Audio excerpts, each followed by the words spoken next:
Hi friends, welcome back to my YouTube channel. ಎಲ್ಲರೂ ಹೇಗಿದ್ದೀರಾ friends? ಇವತ್ತು ರಾತ್ರಿಗೆ ಒಂದು ಪಲ್ಯ ಮಾಡ್ತಾ ಇದ್ದೇನೆ, ಬೆಂಡೆಕಾಯ್ದು. ನೋಡಿ, ಒಂದು 8ರಿಂದ 10 ಬೆಂಡೆಕಾಯಿ ಇಟ್ಕೊಂಡಿದ್ದೇನೆ. ಇದು ಒಂಥರ ವಿಭಿನ್ನ ರೀತಿಯಲ್ಲಿ ನಾನು ಪಲ್ಯ ಮಾಡ್ತಾ ಇದ್ದೇನೆ. ನಿಮಗೆ ತೋರಿಸ್ತೀನಿ ಹೇಗೆ ಅಂತ. ಮೊದಲು ಇದನ್ನೆಲ್ಲ ಕಟ್ ಮಾಡ್ಕೊಳ್ತೇನೆ ನಾನು. ಈ ಸೈಜಲ್ಲಿ ಕಟ್ ಮಾಡ್ಕೊಳ್ಬೇಕು ಬೆಂಡೆನ. ತುಂಬ ಸಣ್ಣದು ಕೂಡ ಕಟ್ ಮಾಡ್ಕೊಳ್ಬಾರ್ದು, ಒಂದು ಸ್ವಲ್ಪ ದೊಡ್ಡದಾಗೇ ಇರಬೇಕಿದು.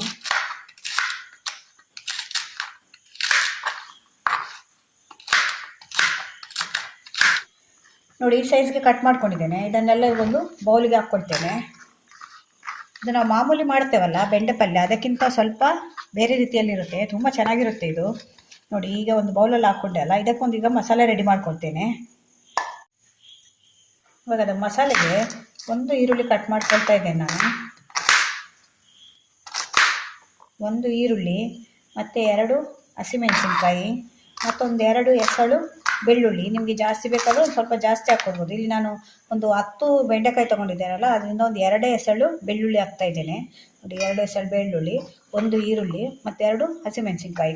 ಇವಾಗ ಇದನ್ನು ಮಿಕ್ಸಿಯಲ್ಲಿ ಹಾಕ್ಕೊಂಡು ಪೇಸ್ಟ್ ಮಾಡ್ಕೊಂಡು ಬರ್ತೇನೆ. ಇವಾಗ ನೋಡಿ, ಇದು ಮಸಾಲೆ ರುಬ್ಕೊಂಡು ಬಂದಿದ್ದೇನೆ. ಅಂದರೆ ನಾನು ಈರುಳ್ಳಿ, ಹಸಿಮೆಣಸಿನ್ಕಾಯಿ ಮತ್ತು ಬೆಳ್ಳುಳ್ಳಿ ಹಾಕಿ ಇದನ್ನು ರುಬ್ಬಿದ್ದೇನೆ. ಇವಾಗ ಇದನ್ನು ಸೈಡಲ್ಲಿಡಿ. ಇವಾಗ ಬೆಂಡೆ ಕಟ್ ಮಾಡಿ ಇಟ್ಕೊಂಡಿದ್ದೇನಲ್ಲ ನಾನು, ಅದಕ್ಕೊಂದು ಸ್ವಲ್ಪ ಇವಾಗ ಒಂದು ಅರ್ಧ ಸ್ಪೂನಷ್ಟು ಅರಿಶಿಣದ ಪೌಡ್ರ್ ಹಾಕ್ತಾ ಇದ್ದೇನೆ. ಮತ್ತೊಂದು ಇದು ಹಸಿಮೆಣಸಿನ್ಕಾಯಿ ಹಾಕಿದ್ದೆ ಅದಕ್ಕೆ, ಅದರಿಂದ ಖಾರ ನೋಡ್ಕೊಂಡು ಹಾಕ್ತೇನೆ. ಇದರಲ್ಲೊಂದು ಅರ್ಧ ಸ್ಪೂನಷ್ಟು ಖಾರ ಹಾಕ್ತಾ ಇದ್ದೇನೆ.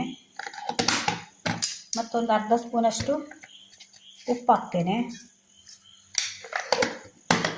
ಮತ್ತೊಂದು ಸ್ಪೂನಷ್ಟು ಇದು ಧನಿಯಾ ಪೌಡರು. ನಿಮ್ಮ ಹತ್ರ ಜೀರಿಗೆ ಪೌಡ್ರ್ ಇದ್ದರೆ ಅದನ್ನು ಕೂಡ ಹಾಕ್ಕೊಳ್ಬೋದು. ಇದೊಂದು ಒಂದು ಸ್ಪೂನ್ ಹಾಕ್ತಾ ಇದ್ದೇನೆ ಇದರಲ್ಲಿ. ಇದನ್ನು ಹಾಕಿ ಇವಾಗ ಇದನ್ನು ರುಬ್ಕೊಂಡಿದ್ದೇವಲ್ಲ ಈ ಮಸಾಲೆ, ಅದನ್ನು ಕೂಡ ಹಾಕ್ತಾ ಇದ್ದೇನೆ ಇದಕ್ಕೆ. ಈ ರೀತಿ ಒಂದು ಸಲ ಬೆಂಡೆ ಪಲ್ಯ ಮಾಡಿ ನೋಡಿ, ತುಂಬ ಚೆನ್ನಾಗಿರುತ್ತೆ. ಇದು ಚಪಾತಿಗೆ ಹಾಕ್ಕೊಳ್ಬೋದು, ಅನ್ನಕ್ಕೆ, ದೋಸೆಗೆ ಎಲ್ಲ ತುಂಬ ಚೆನ್ನಾಗಿರುತ್ತೆ. ಟೇಸ್ಟ್ ಅಂತೂ ನೀವು ಒಂದು ಸಲ ಮಾಡಿದರೆ ಮತ್ತೆ ಮತ್ತೆ ಮಾಡಿ ತಿಂತೀರ, ಅಷ್ಟು ಚೆನ್ನಾಗಿರುತ್ತೆ. ಇದನ್ನೆಲ್ಲ ಹಾಕಿದ್ಮೇಲೆ ನೀವು ಬೆಳ್ಳುಳ್ಳಿ ಜಾಸ್ತಿ ಬೇಕಾದರೆ ಇನ್ನೂ ಒಂದು 2 ಎಸಳು ಹಾಕ್ಕೊಳ್ಬೋದು. ನಾವು ಸ್ವಲ್ಪ ಕಡಿಮೆ ಯೂಸ್ ಮಾಡೋದ್ರಿಂದ ಕಡಿಮೆ ಹಾಕಿದ್ದೇನೆ. ಒಂದು ಸಲ ಚೆನ್ನಾಗಿ ಎಲ್ಲ ಕೈಯಲ್ಲಿ ಮಿಕ್ಸ್ ಮಾಡ್ಕೊಳ್ಬೇಕು. ಆ ಮಸಾಲೆ ಎಲ್ಲ ಅದಕ್ಕೆ ಇಟ್ಕೊಳ್ಬೇಕು. ಇದು ಬೆಂಡೆಕಾಯಿಗೆ ಆ ಮಸಾಲೆ ಎಲ್ಲ ಇಟ್ಕೊಳ್ಬೇಕು. ನೋಡಿ ಹೇಗೆ ಕಾಣ್ತಾ ಇದೆ ಅಂತ.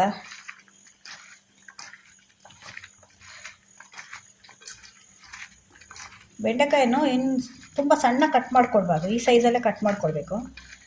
ಇವಾಗೆಲ್ಲ ಮಸಾಲೆ ಬೆಂಡೆಕಾಯಿಗೆ ಇಟ್ಕೊಂಡಾಯಿತು.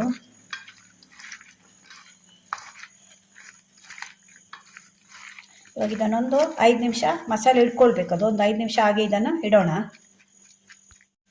ಇವಾಗ ಅದು 10 ನಿಮಿಷ ಒಂದು ಮುಚ್ಚಿಟ್ಟಿದ್ದೇನೆ ಅದನ್ನು, ಒಂದು ಸ್ವಲ್ಪ ಖಾರ ಎಲ್ಲ ಮಸಾಲೆ ಎಲ್ಲ ಅದಕ್ಕೆ ಬೆಂಡೆಕಾಯಿಗೆ ಇಟ್ಕೊಳ್ಳಿ ಅಂತ. ಇವಾಗ ಒಂದು ಈರುಳ್ಳಿ ತೊಗೊಂಡಿದ್ದೇನೆ ನಾನು. ಇದ್ರದ್ದು ಸಿಪ್ಪೆ ತೆಗೆದು ಇವಾಗ ಕಟ್ ಮಾಡ್ಕೊಳ್ಬೇಕು ಇದನ್ನು. ನಿಮಗೆ ದೊಡ್ಡದು ಬೇಕಾದರೆ ದೊಡ್ಡದು ಕಟ್ ಮಾಡ್ಕೊಳ್ಬೋದು. ನಾನು ಸ್ವಲ್ಪ ಸಣ್ಣದೇ ಕಟ್ ಮಾಡ್ಕೊಳ್ತಾ ಇದ್ದೇನೆ.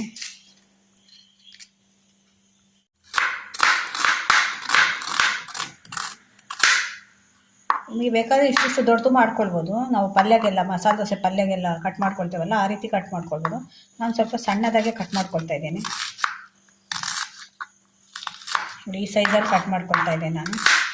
ಈರುಳ್ಳಿ ಜಾಸ್ತಿ ಬೇಕಾದ್ರೆ ಜಾಸ್ತಿ ಹಾಕ್ಕೊಳ್ಬೋದು, ಆದರೆ ಬೆಂಡೆಕಾಯಿ ನೋಡ್ಕೊಂಡು ಹಾಕ್ಕೊಳ್ಳಿ. ಇಲ್ಲೊಂದು 10 ಬೆಂಡೆಕಾಯಿ ತೊಗೊಂಡಿದ್ದೇನೆ. ನೀವು ಜಾಸ್ತಿ ಜನಕ್ಕೆ ಇದೊಂದು ಇಬ್ಬರಿಗೆ ಬರುತ್ತೆ. ನೀವು ಜಾಸ್ತಿ ಜನಕ್ಕೆ ಮಾಡ್ತೀರಿ ಅಂದರೆ ಜಾಸ್ತಿ ತೊಗೊಳ್ಳಿ. ಆಗ ಒಂದು 2 ಈರುಳ್ಳಿ, 2 ಟೊಮೆಟೊ ಎಲ್ಲ ತೊಗೊಳ್ಬೋದು. ಈಗ ಟೊಮೆಟೊ ಕೂಡ ಅದೇ ರೀತಿ ಕಟ್ ಮಾಡ್ಕೊಳ್ಬೇಕು.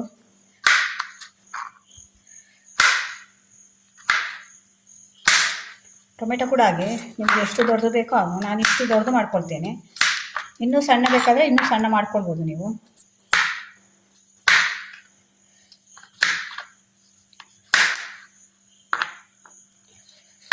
ಟೊಮೆಟೊ ಕೂಡ ಇನ್ನೂ 2 ಬೇಕು ಅಂದರೆ ಹಾಕ್ಕೊಳ್ಬೋದು, ಇನ್ನೂ ಒಂದು ಎಕ್ಸ್ಟ್ರಾ ಹಾಕ್ಕೊಳ್ಬೋದು. ನಾನು ಒಂದೇ ಹಾಕ್ತಾ ಇದ್ದೇನೆ.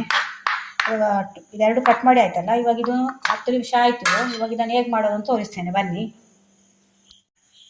ಇವಾಗ ಬೆಂಡೆಕಾಯಿ ಪಲ್ಯ ಮಾಡಲಿಕ್ಕೆ ಬಾಣಲಿಟ್ಟು ಅದಕ್ಕೊಂದು 1ರಿಂದ 1.5 ಸ್ಪೂನಷ್ಟು ಎಣ್ಣೆ ಹಾಕ್ತಾ ಇದ್ದೇನೆ. ಅದಕ್ಕೆ ಎಣ್ಣೆ ಹಾಕಿದ ಮೇಲೆ ಇದಕ್ಕೆ ಸಾಸಿವೆ, ಜೀರಿಗೆ ಏನು ಹಾಕ್ಲಿಕ್ಕಿಲ್ಲ. ಒಂದು 1/4 ಸ್ಪೂನಷ್ಟು ಮೆಂತ್ಯ ಹಾಕ್ತಾ ಇದ್ದೇನೆ. ನೋಡಿ, ಇಷ್ಟೇ ಮೆಂತ್ಯ ಹಾಕ್ತಾ ಇದ್ದೀನಿ. ನಾನು ಅದಕ್ಕೆ ಹೇಳಿದ್ದು ಇದು ವಿಭಿನ್ನ ರೀತಿಯಲ್ಲಿ ಇರುತ್ತೆ ಅಂತ, ತುಂಬ ಚೆನ್ನಾಗಿರುತ್ತೆ ಕೂಡ. ಒಂದು ಸ್ವಲ್ಪ ಬಿಸಿ ಆಗಲಿ. ಇವಾಗ ಅದು ಮೆಂತ್ಯ ಸ್ವಲ್ಪ ಕೆಂಪಾಯ್ತಲ್ಲ, ಕೆಂಪಾದ್ಮೇಲೆ ಇದು ಮಿಕ್ಸ್ ಮಾಡಿ ಇಟ್ಕೊಂಡಿದ್ದೇವಲ್ಲ ನಾವು ಬೆಂಡೆಕಾಯ್ದು, ಇದನ್ನು ಕೂಡ ಹಾಕ್ತಾ ಇದ್ದೀನಿ. ಯಾಕೆಂದರೆ ಇದು ಬೆಂಡೆಕಾಯಿ ಹಸಿ ಇದೆ ಅಲ್ಲ, ಇದು ಬೆಂದಿಲ್ಲ. ಇವಾಗ ಇದರಲ್ಲಿ ನಾವು ಬೇಯಿಸ್ಕೊಳ್ಬೇಕು ಒಂದು ಸ್ವಲ್ಪ. ಒಂದ್ಸಲ ಚೆನ್ನಾಗಿ ಮಿಕ್ಸ್ ಮಾಡಿ 2 ನಿಮಿಷ ಫ್ರೈ ಆಗಬೇಕು ಇವಾಗ ಇದರಲ್ಲಿ. ಇವಾಗ ನೀರೇನು ಹಾಕ್ಬೇಡಿ ಇದಕ್ಕೆ, ಹಾಗೆ ಫ್ರೈ ಮಾಡ್ಕೊಳ್ಳಿ. ಅದರಲ್ಲೇ ಫ್ರೈ ಆಗಬೇಕು, ಬಿಸಿಯಲ್ಲೇ ಫ್ರೈ ಆಗುತ್ತೆ ಇದು. ಇದು ತುಂಬ ಫ್ರೈ ಕೂಡ ಮೆತ್ತನೆ ಕೂಡ ಮಾಡ್ಕೊಳ್ಬಾರ್ದು. ಇದು ಸ್ವಲ್ಪ ಗರಿಯಾಗಿ ಇರಬೇಕಿದು. ಇವಾಗ ಒಂದ್ಸಲ ಇದು ಚೆನ್ನಾಗಿ ಫ್ರೈ ಆಗಲಿ. ಒಂದು 2 ನಿಮಿಷ ಇದನ್ನು ಮುಚ್ಚಿಡ್ತೇನೆ. ಮುಚ್ಚಿಟ್ರೆ ಬೇಗ ಫ್ರೈ ಆಗುತ್ತೆ ಇದು. ಒಳ್ಳೆ ಘಮ ಬರ್ತಾ ಇದೆ, ತುಂಬ ಚೆನ್ನಾಗಿರುತ್ತೆ ಇದು. ಒಂದ್ಸಲ ಈ ರೀತಿ ಕೂಡ ಟ್ರೈ ಮಾಡಿ ನೋಡಿ. ಒಂದು 2 ನಿಮಿಷ ಇದನ್ನು ಮುಚ್ಚಿಡ್ತಾ ಇದ್ದೇನೆ. ಒಂದು 2 ನಿಮಿಷ ಇದು ಬೇಯಲಿ. ಈಗ ನೋಡೋಣ, ಸ್ವಲ್ಪ ಬೆಂದಿರುತ್ತೆ ನೋಡಿ. ಸ್ವಲ್ಪ ಬಾಡಿದೆ ಈಗ ಬೆಂಡೆ. ಅದಕ್ಕೇನು ನೀರೇನು ಹಾಕಬೇಡಿ, ಹಾಗೆ ಬಾಡಿಸ್ಕೊಳ್ಬೇಕು. ಎಣ್ಣೆ ಕೂಡ ಅಷ್ಟೇ 2 ಸ್ಪೂನ್ ಸಾಕಾಗುತ್ತೆ, ಅದಕ್ಕಿಂತ ಜಾಸ್ತಿ ಬೇಡ. ಇವಾಗ ಈರುಳ್ಳಿ ಕಟ್ ಮಾಡಿ ಇಟ್ಕೊಂಡಿದ್ದೇವಲ್ಲ, ಅದನ್ನು ಕೂಡ ಹಾಕ್ತಾ ಇದ್ದೇನೆ. ಒಂದು 2 ನಿಮಿಷ ಈರುಳ್ಳಿ ಹಾಕಿದ್ಮೇಲೆ ಫ್ರೈ ಮಾಡಿ.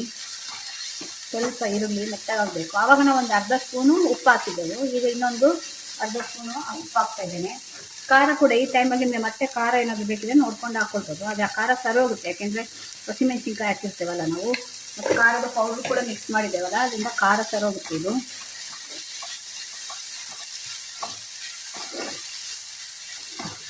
ಈ ಚಳಿಗೆ ಬಿಸಿ ಬಿಸಿ ಅನ್ನಕ್ಕೆ ಹಾಕ್ಕೊಂಡು ತಿಂದರೆ ತುಂಬ ರುಚಿಯಾಗಿರುತ್ತೆ. ಒಂದ್ಸಲ ಟ್ರೈ ಮಾಡಿ ನೋಡಿ, ಮನೆಯಲ್ಲಿ ಮಾಡಿ ನೋಡಿ. ಈ ರೀತಿ ಮಾಡಿಲ್ಲ ಅಂದರೆ ಮತ್ತು ನನಗೆ ಕಮೆಂಟಲ್ಲಿ ಹೇಳಿ ಹೇಗಿತ್ತು ಅಂತ. ಇವಾಗ ನೋಡಿ, ಈರುಳ್ಳಿ ಸ್ವಲ್ಪ ಬಿಸಿ ಆಯ್ತು. ಈ ಬೆಂಡೆಕಾಯಿ ಹೇಗೆ ಅಂದರೆ ತುಂಬ ಬಾಡಿಸ್ಕೊಳ್ಬೇಡಿ, ಮೆತ್ತಗೆ ಆಗಬಾರ್ದು. ಒಂದು ಸ್ವಲ್ಪ ಗರಿ ಆಗಿದ್ದರೆ ನಿಮಗೆ ಅನ್ನಕ್ಕೆ ಹಾಕ್ಕೊಂಡು ತಿನ್ನುವಾಗ ಅಥವಾ ಚಪಾತಿ ಜೊತೆ ತಿನ್ನುವಾಗ ತುಂಬ ಚೆನ್ನಾಗಿರುತ್ತೆ. ಇವಾಗ ನಾನು ಇದಕ್ಕೆ ಟೊಮೆಟೊ ಹಾಕ್ತಾ ಇದ್ದೇನೆ.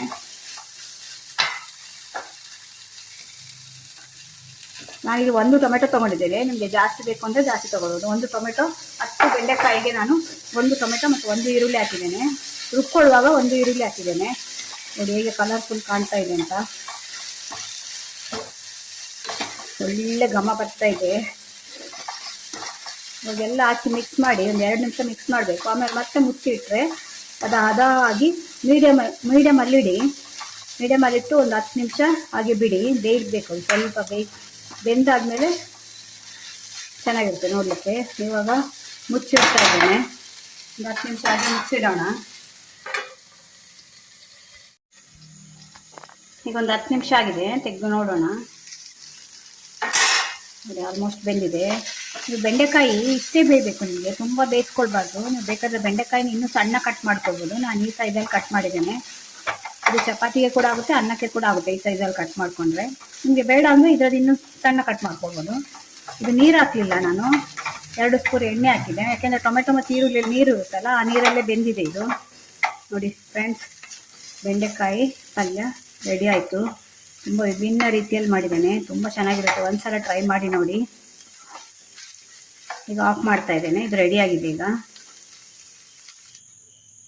ನೋಡಿ ಫ್ರೆಂಡ್ಸ್, ಹೇಗೆ ಕಾಣ್ತಾ ಇದೆ ಅಂತ. ಬಿಸಿ ಬಿಸಿ ಅನ್ನಕ್ಕೆ, ಬಿಸಿ ಬಿಸಿ ಚಪಾತಿಗೆ ತುಂಬ ಚೆನ್ನಾಗಿರುತ್ತೆ. ಒಂದ್ಸಲ ಮಾಡ್ಕೊಂಡು ನೋಡಿ. ಇದೊಂದು ಇಬ್ಬರಿಗೆ ಸಾಕಾಗುತ್ತೆ. ನಿಮಗೆ ಮನೆಯಲ್ಲಿ ಜಾಸ್ತಿ ಜನ ಇದ್ದರೆ ಒಂದು ಡಬಲ್ ತೊಗೊಳ್ಳಿ, ಒಂದು 20 ಬೆಂಡೆ ತೊಗೊಳ್ಬೋದು. 2 ಟೊಮೆಟೊ 2. ಇದು ಈ ಚಳಿಗೆ ಮಳೆಗಾಲಕ್ಕೆ ಹೇಳಿ ಮಾಡಿಸಿದಾಗೆ ಇರುತ್ತೆ ಇದು. ನೋಡಿ ಫ್ರೆಂಡ್ಸ್, ಹೇಗೆ ಕಾಣ್ತಾ ಇದೆ ಅಂತ. ಅಷ್ಟು ಘಮ ಬರ್ತಾ ಇದೆ, ರುಚಿ ಕೂಡ ಅಷ್ಟೇ ಚೆನ್ನಾಗಿರುತ್ತೆ. ಇದು ಡಿಫ್ರೆಂಟಾಗಿ ಮಾಡಿದ್ದೇನೆ. ಮಾಮೂಲಿ ನಾವು ಬೆಂಡೆಕಾಯಿ ಪಲ್ಯ ಮಾಡ್ತೇವಲ್ಲ ಯಾವಾಗಲೂ, ಆ ರೀತಿ ಮಾಡಿದ್ರೆ ಇದು ಡಿಫ್ರೆಂಟಾಗಿ ಮಾಡಿದ್ದೇನೆ. ನಿಮಗೆ ಹೇಗೆ ಅನಿಸ್ತು ಅಂತ ನನಗೆ ಕಮೆಂಟಲ್ಲಿ ಹೇಳಿ. ನಿಮ್ಗೆ ಇಷ್ಟ ಆಯಿತು ಏನು ಅಂತ. ನೀವು ಕೂಡ ಮನೆಯಲ್ಲಿ ಒಂದ್ಸಲ ಟ್ರೈ ಮಾಡಿ ನೋಡಿ. ಈ ವಿಡಿಯೋ ನಿಮ್ಗೆ ಇಷ್ಟ ಆದರೆ ನನ್ನ ಚಾನಲ್ ಸಬ್ಸ್ಕ್ರೈಬ್ ಮಾಡ್ಕೊಂಡು ನೋಡಿ. ಇದೇ ಥರ ಹೊಸ ವಿಡಿಯೋ ತೊಗೊಂಡು ಮತ್ತೆ ಬರ್ತೇನೆ. Bye friends.